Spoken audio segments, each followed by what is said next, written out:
ሰላም ጤና ይስጥልን አድማጭ ተመልካቾቻችን ከቶፕ ትንሽ ኔትወርክ ዕለታዊ ዜናዎችን ይዘን ቀርበናል። በቅድሚያ አርዕስቶቹን የኢትዮጵያ የባንክ አገልግሎት ከዛሬ ጀምሮ ለውጭ ባንኮችና ኢንቨስተሮች በይፋ መከፈቱን ብሔራዊ ባንክ አስታውቋል። የዓለም ምግብ ፕሮግራም በትግራይ ከፍተኛ ቁጥር ያለው ተፈናቃይ በሚገኝበት ሽሬ ከተማ የሚገኘውን ቢሮውን ሊዘጋ መሆኑን አስታወቀ። ኢትዮጵያ በጨርቃጨርቅ ኢንዱስትሪው ከአጎዋ ገበያ ያጣችውን የገበያ ትስስር ከአፍሪካ ነፃ የንግድ ቀጠናን ለማግኘት እየተሰራ መሆኑ ተገለጸ። በአሜሪካ 11 ኢራናውያን በቁጥጥር ስር ዋሉ። ሲአይኤ የኢራን የኒውክሌር መርሃ ግብር ወደ ነበረበት ለመመለስ ዓመታት እንደሚወስድ ገለጸ። የኢትዮጵያ የባንክ አገልግሎት ከዛሬ ጀምሮ ለውጭ ባንኮችና ኢንቨስተሮች በይፋ መከፈቱን ብሔራዊ ባንክ አስታውቋል። ላለፉት 3 አስርተ ዓመታት በኢትዮጵያውያን ባለሀብቶች ብቻ ሲካሄድ የቆየው የባንክ ስራ አገልግሎት ለውጭ ባንኮችና ኢንቨስተሮች በይፋ መከፈቱን የኢትዮጵያ ብሔራዊ ባንክ አስታውቋል። በዘርፉ መሰማራት የሚፈልጉ የውጭ ባንኮችና ኢንቨስተሮች ከዛሬ ጀምሮ ማመልከቻቸውን ለብሔራዊ ባንክ ማስገባት እንደሚችሉ መስሪያ ቤቱ አሳውቋል። አቶ ማሞ ምህረቱ በገዥነት የሚመሩት ብሔራዊ ባንክ ይህንን ያስታወቀው የውጭ ባለሀብቶች የባንክ ስራ ፍቃድን ለማግኘትና ለማደስ የሚያስችላቸው መመሪያ ይፋ ባደረጉበት መግለጫ ነው። አዲሱ መመሪያ የውጭ ኩባንያዎች በኢትዮጵያ የውክልና ጽሕፈት ቤት ለመክፈት ማሟላት የሚያስፈልጋቸውን ቅድመ ሁኔታዎች ይዘረዝራል። መመሪያው ብሔራዊ ባንክ ባለፉት ዓመታት ከተለያዩ ባለድርሻ አካላት ጋር ያደረገውን ሰፊ ምክክር ውጤት እንደሆነ የመስሪያ ቤቱ መግለጫ አመላክቷል። የኢትዮጵያ መንግስት ለውጭ ባንኮችና ኢንቨስተሮች ተዘግቶ የቆየውን የባንክ ስራ ዘርፍ ለመክፈት ዝግጅት ሲያደርግ ከቆየ በኋላ ወደ ተግባር የገባበት ከ3 ዓመት በፊት ነበር። የዓለም ምግብ ፕሮግራም በትግራይ ከፍተኛ ቁጥር ያለው ተፈናቃይ በሚገኝበት ሽሬ ከተማ የሚገኘውን ቢሮውን ሊዘጋ መሆኑን አስታወቀ።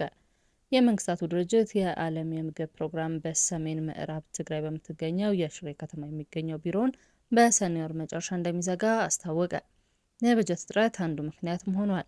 የዓለም የምግብ ፕሮግራም የትግራይ ጽሕፈት ቤት ኃላፊ ሌቫን ቻቹዋ የሽሬ ጽሕፈት ቤታችን እየዘጋን ነው ሲሉ ገልጸዋል። የመቀሌ ቢሮአቸውን በመጠቀም የክልሉን የሰሜን ምዕራብ ዞን ስራችን ማከናወን እንቀጥላለንም ብለዋል። የፕሮግራሙ የሽሬ ቢሮ በሰኔ ወር መጨረሻ የመዝጋት ውሳኔ የተደረሰበት በተያዘው ዓመት 2017 ዓ.ም መጀመሪያ ከኢትዮጵያ መንግስትና ከለጋሽ ጋር በመስማማት በትግራይ አማራና አፋር እየተካሄደ የምግብ እርዳታ አቅርቦት በመንግስታዊ ያልሆኑ ድርጅቶች ጥምረት በኩል እንዲከወን መደረሱን ተከትሎ ነው ሲሉ የዓለም ምግብ ፕሮግራም የኢትዮጵያ ቃል አቀባይ ኬለር ኔቬል ተናግረዋል። በቅርቡ የሚዘጋው የዓለም ምግብ ፕሮግራም የሽሬ ቢሮ ተጨማሪ በሶማሌ ክልል ቀብሪ ዳሃር የሚገኘው ቢሮም እንደሚዘጋ ኬለር አረጋግጠዋል።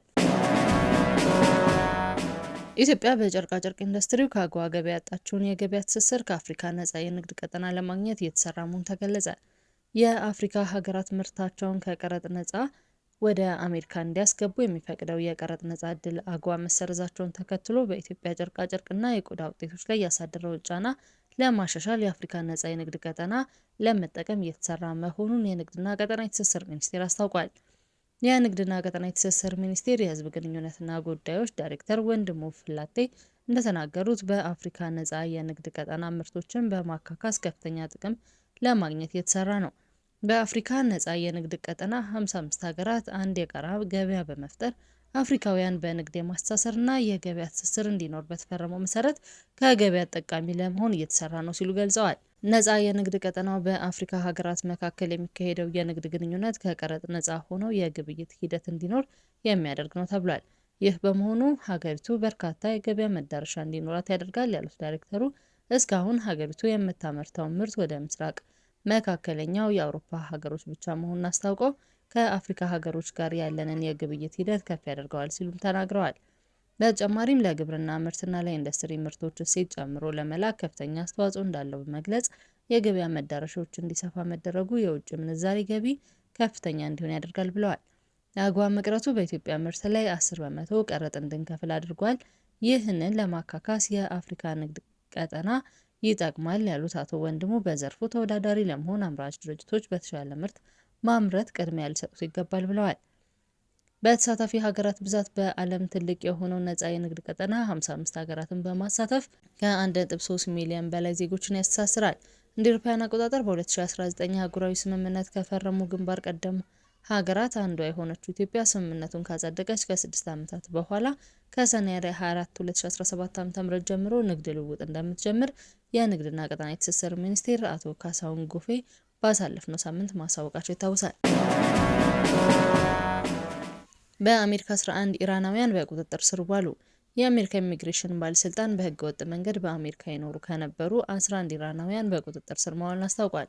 ባለስልጣኑ በአሜሪካ በህገ ወጥ መንገድ ይኖሩ የነበሩ በኢራን ጦር ውስጥ ተኳሽ ሆኖ አገልግሏል የተባለ ሰው ጨምሮ 11 የኢራን ዜጎች መያዛቸውን የአናዶል ዘገባ ያመለክታል። የሀገር ውስጥ ደህንነት ክፍል የተጠረጠሩ አሸባሪዎችን ለመለየትና በቁጥጥር ስር ለማዋል ከፍተኛ ጥረት ማድረጉን ባለስልጣኑ አመልክቷል።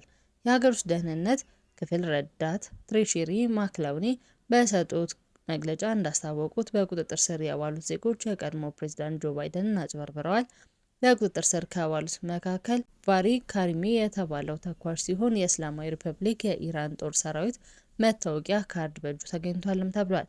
ከሊባኖስ ሄዝቦላ ጋር ግንኙነት እንዳለው አምኗል የተባለው ደግሞ የእስላማዊ አብዮታዊ ጥበቃ ጓድ አባል የሆነው መህራኒ ማካሪ ሳሊህ ነው። ከተያዙት ውስጥ 7ቱ ከዚህ ቀደም በአደንዛዥ እጽ ወንጀል ተጠርጥረው ታስረዋል። ሲአይኤ የኢራን የኒውክሌር መርሃ ግብር ወደ ነበረበት ለመመለስ ዓመታት እንደሚወስድ አስታወቀ። የአሜሪካ ፕሬዝዳንት ዶናልድ ትራምፕ በኢራን የኒውክሌር መርሃ ግብር ላይ የወሰዱት የአሜሪካን ጥቃት ተጽዕኖ ለማሳነስ እየሞከሩ ነው ሲሉ መገናኛ ብዙኃን አውታሮችን ወቅሰዋል። በአሜሪካ የሲአይኤ ዳይሬክተር ጆን ራትክሊፍ እንደተናገሩት ኢራን የዩራኒየም ማበልጸጊያ ቦታዎች ላይ በአሜሪካ ጦር በተፈጸመባት ጥቃት ምክንያት ማበልጸጊያዎችን ዳግም ለመገንባት ዓመታት ሊፈጅባት ይችላል ሲሉ አስታውቀዋል። እንደ አውሮፓውያን አቆጣጠር ሰኔ 22 በአሜሪካን ቦምቦች ጥቃት የተፈጸመበት የኢራን የኒውክሌር መሰረተ ልማት ተቋማት ማለትም ናታንዝ፣ ፎርዶ እና ኢስፋሃን ላይ የደረሰው ጉዳት ምን ያህል እንደሆነ ግን ዳይሬክተሩ እርግጠኛ ለመሆናቸውን ገልጸዋል። ራትክሊፍ በሰጡት መግለጫ ሲአይኤ ከታማኝ የመረጃ አካላት ባገኘው መረጃ መሰረት የኢራን የኒውክሌር መርሃ ግብር ላይ በቅርቡ በተደረጉ ጥቃቶች ከፍተኛ ጉዳት እንደደረሰበት አረጋግጧል ብሏል። የአሜሪካው ፕሬዝዳንት ዶናልድ ትራምፕ እና የመከላከያ ሚኒስቴር ፒት ሄግሰን ጥቃቱ የኢራን የኒውክሌር ጦር መሳሪያ የማምረት አቅምን ያጠፋል ብለው የአሜሪካ ሚዲያዎች ጉዳቱን የተጋነነ ሊሆን እንደሚችል ዘግበዋል። የአሜሪካ መከላከያ ማዕከል ፔንታገን የደህንነት ቅድመ ግምገማዎች ጥቃቱ የኢራንን የኒውክሌር መርሃ ግብር ዋና ዋና ክፍሎች ማውደም እንዳልተቻለ ገልጾ ነገር ግን መርሃ ግብሩን ወደ ኋላ እንዲጓተት እንዳደረገው አስታውቋል። የእስራኤል ባለስልጣናት ግን ጥቃቱ በጣም ትልቅ ጉዳት እንዳደረሰ ተናግረዋል። ትራምፕ በኢራን ላይ የተደረሰው ወታደራዊ ጥቃት በሁለተኛው የዓለም ጦርነት ወቅት በሂሮሺማና ናጋሳኪ ላይ የአሜሪካን አቶሚክ ቦምብ ጥቃት በመፈጸም ካስቆመች ጦርነት ጋር የሚመሳሰል ነው ብለውታል። አድማጭ ተመልካቾቻችን ከቶፕ ኒውስ ኔትወርክ ላይ ለተያዝናቸው ዜናዎች እነዚህ ነበሩ። መልካም ቆይታ